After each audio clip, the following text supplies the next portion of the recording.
औलाद का मोह। दिलीप और सुधांशु नाम के दो भाई थे।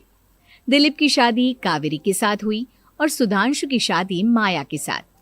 शादी के बाद दोनों भाई अपनी अपनी पत्नी के साथ खुशी खुशी रहा करते थे। दोनों भाइयों के परिवार एक ही घर में रहता था, साथ में खाना, साथ में घूमना। कुल मिलाकर दोनों भाइयों का परिवार खुशहाल परिवार था। कुछ सालों के बाद दिलीप की पत्नी कावेरी को एक बेटा हुआ। भैया, आज मैं बहुत खुश हूँ। चाचा बन गया हूँ मैं। हाँ भाई साहब, इस बच्चे के घर में आने से तो रौनक आ गई है। मैं सबको बताऊंगी कि मैं तो चाची बन गई हूँ, चाची। तुम दोनों कितने अच्छे हो। हमारे बच्चे के आने से ऐसे खुश हो रहे हो जैसे ये बच्चा तुम्हारा ही हो। बस भैया, अब आपका बेटा इस दुनिया में आ गया ना, हम भी कोशिश करेंगे कि हमारा भी बच्चा जल्दी से इस दुनिया में आ जाए। और फिर आपका और हमारा बच्चा दोनों मिलकर दिन भर घर के आंगन में खेला करेंगे। कितना मजा आएगा ना। सच कहती हो माया, मैं भी उसी दिन का इंतजार कर रही हूँ जब तुम्हारी भी गोद भर जाएगी और मेरे बेटे को एक छोटा भाई या बहन मिल जाएगी। 1 साल बीत जाता है। दिलीप और कावेरी का बेटा अब 1 साल का हो चुका था, लेकिन सुधांशु और माया की कोई औलाद नहीं होती। माया, लगता है कि हमारी जिंदगी में बच्चे का सुख ही नहीं है। ऐसा क्यों कहते हैं? दिलीप भाई साहब का बेटा भी तो हमारा ही बेटा है ना। तुम्हारी बात बिल्कुल ठीक है माया, लेकिन फिर भी हमारा खुद का एक बच्चा होता तो कितना अच्छा होता। हाँ, कावेरी भाभी भी हमेशा कहती हैं उन्हें अपने बेटे के लिए एक छोटा भाई या बहन चाहिए। लेकिन देखिए ना, हमारी तो किस्मत ही कितनी खराब है। हमारे तो सारे ट्रीटमेंट भी फेल हो चुके हैं। डॉक्टर ने भी साफ साफ कह दिया है कि तुम कभी माँ नहीं बन सकती। वही तो सुधांशु, बहुत बुरी किस्मत है हमारी। लेकिन माया, हम अपनी किस्मत को इतना क्यों कोस रहे हैं? हम दिलीप भाई साहब के बेटे को अपने बेटे की तरह ही प्यार कर सकते हैं ना। हाँ जी, बिल्कुल सच कहा। मैं भी वैसा कर सकती हूँ। चाची हूँ, उसे छोटी माँ का प्यार नहीं दूंगी क्या? कुछ दिनों के बाद दिलीप का एक दोस्त दिलीप से मिलने के लिए आता है। अरे क्या बात है दिलीप, बधाई हो बधाई। और घर तो काफी बड़ा है तुम्हारा। वैसे तुमने अपने बेटे के बारे में क्या सोचा है? भैया, और क्या सोचेंगे, बस उसे पढ़ा लिखा कर अफसर बनाएंगे, उसकी पढ़ाई पर खर्च करेंगे। अरे भाभी, आपकी तो इतनी सारी प्रॉपर्टी है, आपको किस बात की चिंता?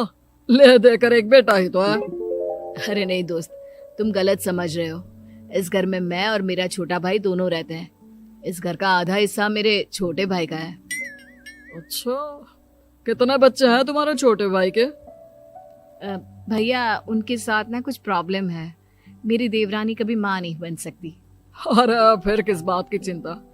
अरे मैं तो कहता हूँ अपने बेटे के भविष्य के बारे में सोचिए ही मत। बस ये घर उसके नाम करवा दीजिए। देखिए, आपके भाई का भी कोई बच्चा नहीं है तो सब कुछ आपके बेटे को ही मिलना चाहिए। लेकिन ऐसा करना क्या सही होगा? अगर उनका बच्चा नहीं है तो क्या हुआ? ये घर आधा उनका है, उनकी जो मर्जी है वो करे। अरे कैसी बात करते हो? उनकी कोई औलाद नहीं है, वो क्या करेंगे प्रॉपर्टी अपने नाम रखकर? हाँ, वैसे भाई साहब, आपकी बात तो बिल्कुल सही है। अब जो कुछ भी है वो हमारे बेटे का ही तो है। आखिर वही तो इस घर के वंश को आगे बढ़ाएगा। मैं कल ही देवर जी से बात करती हूँ। अगले दिन सुधांशु और माया, इधर आओ। तुम दोनों से एक बहुत जरूरी बात करनी है मुझे। बताइए ना भाभी, क्या बात है? आपको कहीं जाना है तो आप अपने बेटे को मेरे पास छोड़कर जाइए। मैं ही पूरा दिन रख लूंगी उसे। अरे नहीं माया, वो तो मुझे पता है। मैं किसी और चीज के बारे में बात करना चाहती हूँ। बताइए ना भाभी, क्या बात है? देखिए देवर जी, आपका कोई बच्चा है नहीं, लेकिन मैं जानती हूँ कि आप हमारे बेटे को अपने बेटे की तरह ही प्यार करते हैं। भाभी, बेटी की तरह नहीं, वो हमारा ही बेटा है। मेरे लिए तो वो मेरा ही बच्चा है। वही तो फिर क्यों ना ये सारी प्रॉपर्टी हम मेरे बेटे के नाम करवा दे? क्योंकि तुम्हारा हो या मेरा, हम सबका एक ही तो है बेटा। लेकिन भाभी, अभी तो वो सिर्फ 1 साल का है। अभी से प्रॉपर्टी उसके नाम करवाने का क्या मतलब है? देखिए देवर जी, जो काम जितना जल्दी हो जाए ना उतना अच्छा। आने वाले वक्त का क्या भरोसा। भाभी भरोसा क्यों नहीं, हम तो हमेशा आपके बेटे को माँ बाप की तरह ही प्यार करेंगे।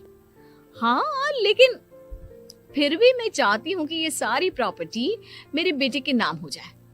अब मुझे नहीं लगता तुम दोनों को इसमें कोई भी परेशानी होगी, है ना?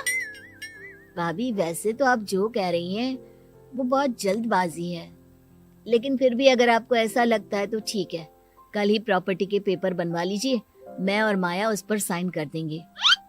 इस तरह से अगले दिन प्रॉपर्टी के पेपर बनवाकर सारी प्रॉपर्टी दिलीप और कावेरी के बेटे के नाम पर करवा दी जाती है। कुछ दिनों के बाद सुधांशु, सुबह सुबह ये कौन लोग आ गए हैं तुम्हारे घर पर? भैया वो ऊपर वाला कमरा खाली पड़ा था ना, सोच रहा था किराएदार रख देता हूँ। लेकिन किराएदार रखने से पहले आपने हमसे पूछा भी नहीं। भाभी इसमें आपसे पूछने वाली क्या बात थी, हमें एक ही कमरे की जरूरत थी, इसलिए सोचा दूसरा कमरा किराए पर दे देते हैं, कुछ इनकम हो जाएगी। अरे माया, ये सारी प्रॉपर्टी अब मेरे बेटे के नाम पर है और यहाँ पर जो कुछ भी होगा उसके लिए तुम्हें मेरी या दिलीप की परमिशन तो लेनी पड़ेगी ना। हाँ सुधांशु, तुम्हारी भाभी ठीक ही तो कह रही है। अब देखो, तुमने खुद अपने हाथों से ये प्रॉपर्टी हमारे बेटे के नाम की है, वह अभी बहुत छोटा है, तो इस घर से रिलेटेड सारे फैसले तुम्हें हमसे पूछ कर लेने चाहिए। भाभी हमें तो लगा था कि आप हम लोगों से बहुत प्यार करती हैं, लेकिन आप तो हमारे साथ भेदभाव करने लगी।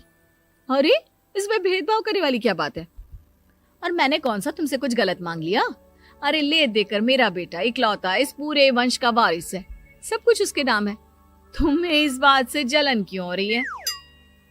भाभी माया को जलन नहीं हो रही, वो तो बस ऐसे ही कह रही थी। सब जानती हूँ मैं, इसकी खुद की तो कोई औलाद पैदा नहीं हुई, बस इसीलिए जब देखो तब मेरे बेटे पर बुरी नजर डालती रहती है। देखो माया, कावेरी तुमसे बड़ी है, वो जैसा कहती है वैसा करो। और वैसे भी इस घर पर अब तुम लोगों का कोई अधिकार नहीं है, वो तो हम लोगों की भलाई समझो जो तुम्हें अभी तक यहाँ रहने दिया है। भैया आप इतने कैसे बदल गए? इस प्रॉपर्टी ने आपके दिल से हमारे लिए प्यार पूरी तरह खत्म कर दिया है क्या? इसी तरह वक्त बीतता जाता है और देखते देखते दिलीप और कावेरी का बेटा प्रणव 25 साल का हो जाता है और उसकी नौकरी लग जाती है। पापा आज मेरा अपॉइंटमेंट लेटर आ गया है, मैंने सिंगापुर में जॉब ज्वाइन कर ली है। लेकिन प्रणव, विदेश में नौकरी करने जाने से पहले तुम्हें कम से कम अपने मम्मी पापा से एक बार पूछना चाहिए था ना। इसमें पूछने वाली क्या बात है माँ, मैं सिंगापुर जाकर जॉब करना चाहता हूँ तो करना चाहता हूँ। देखो प्रणव, हमने तुम्हारे लिए इतनी सारी प्रॉपर्टी यहाँ पर रखी हुई है, उन सब का क्या होगा? यहाँ रहो, बिजनेस करो। सॉरी पापा, मैं यहाँ रहकर कोई बिजनेस नहीं करने वाला, और ये जितनी भी प्रॉपर्टी आपने मेरे लिए संभाल कर रखी है ना, ऐसे ही किसी को दान में दे दीजिए, क्योंकि मैं सिंगापुर से वापस इंडिया आकर कभी नहीं रहने वाला। दिमाग खराब हो गया है तेरा, जानता नहीं तेरी वजह से हमने तेरे चाचा चाची से लड़ाई करके पूरा घर तेरे नाम करवा दिया था। हाँ तो ऐसा करने से पहले आपको सोचना चाहिए था ना। और मम्मा, मैं तो वैसे भी उस वक्त 1 साल का था, मेरा इस मैटर से कोई लेना देना नहीं है। कैसी बात कर रहा है ये लड़का?